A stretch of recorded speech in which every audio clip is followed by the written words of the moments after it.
भाग्यवान, मेरे जूते कहाँ रखे हैं? मुझे बाहर जाने में देर हो रही है। तभी मालती कमरे में आती है। ये रहे आपके जूते। मैं इन्हें साफ करने के लिए ले गई थी। अरे वाह, तुम कितनी समझदार हो। मेरे बिना कुछ कहे ही सारे काम कर देती हो। तभी मालती झिझकते हुए रमेश से कहती है, सुनिए जी, आपसे एक बात कहूँ, बुरा तो नहीं मानेंगे ना? अरे नहीं, कहो। शादी से पहले मैं अपने मायके में नौकरी करती थी। मैं चाहती हूँ कि अब मैं फिर से नौकरी करना शुरू कर दूँ। वैसे भी सारा दिन घर में बोर हो जाती हूँ।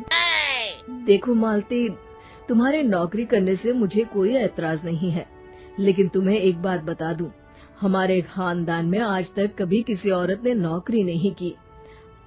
फिर भी एक बार तुम माँ से पूछ कर देखो, अगर वो तुम्हें नौकरी करने की इजाजत दे देती है तो अच्छी बात है।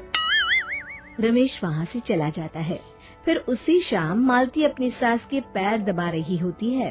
तभी उसकी सास मालती से कहती है, अरे क्या बात है बहू, आज तू ठीक तरह से मेरे पैर नहीं दबा रही। किसी ख्याल में खोई पड़ी है क्या? मैं भी तो जानूं आखिर बात क्या है। अब दरअसल वो माँ जी। हाँ बोलो, इतना सोच क्यों रही हो? माँ जी, अगर आप बुरा न माने तो मैं नौकरी करना चाहती हूँ। घर के काम करने के बाद मेरे पास काफी वक्त बच जाता है। मालती की ये बात सुनकर उसकी सास गुस्से में कहती है, अरे बहू, तेरी तबीयत तो ठीक है ना?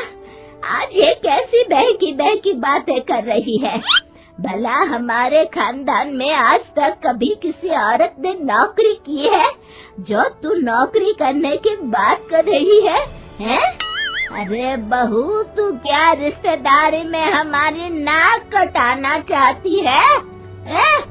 जितना जल्दी हो सके अपने दिमाग से नौकरी का भूत हटा जा। जल्दी से रसोई में जा, खाना बनाने का वक्त हो रहा है। मालती मन मार कर खाना पकाने के लिए रसोई घर में चली जाती है। अगले दिन, नमस्ते माँ जी, कैसी हैं आप? अरे आओ आओ दिवाकर बेटा, बैठो, मैं तुम्हारे लिए चाय मंगाती हूँ। बहू, जरा एक कप चाय तो लेती आना। फिर दिवाकर एक फाइल खोलकर मालती की सास के सामने रख देता है। ये देखिए माँ जी, ये है पिछले महीने का हिसाब और ये रहे मुनाफे के रुपए। एक बार हिसाब देख लीजिए और इन कागजों पर अपने दस्तखत कर दीजिए। अरे दिवाकर बेटा, मैंने भला आज तक कभी तेरा हिसाब देखा है जो अब देखूंगी? कहाँ दस्तखत करूं?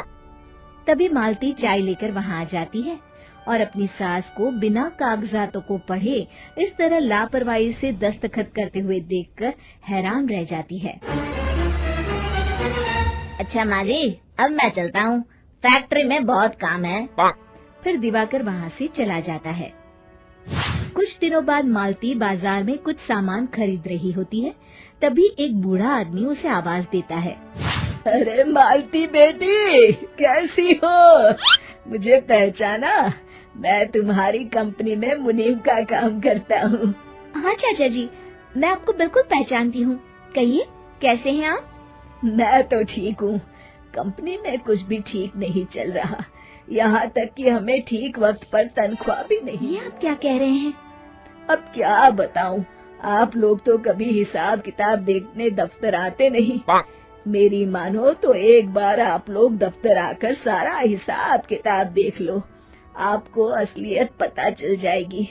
अच्छा बेटी, अब मैं चलता हूँ, देर हो रही है। फिर वो बूढ़ा वहाँ से चला जाता है। वहीं दूसरी तरफ मालती घर पहुंचकर अपनी सास को सारी बात बताती है।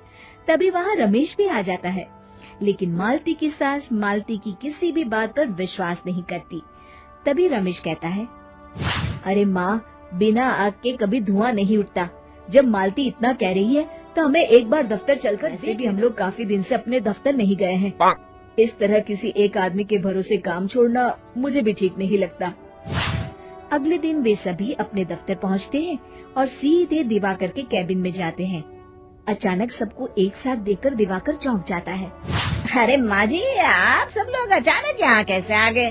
अगर कुछ काम था तो मुझे एक फोन कर दिया होता, मैं आपके घर आ जाता।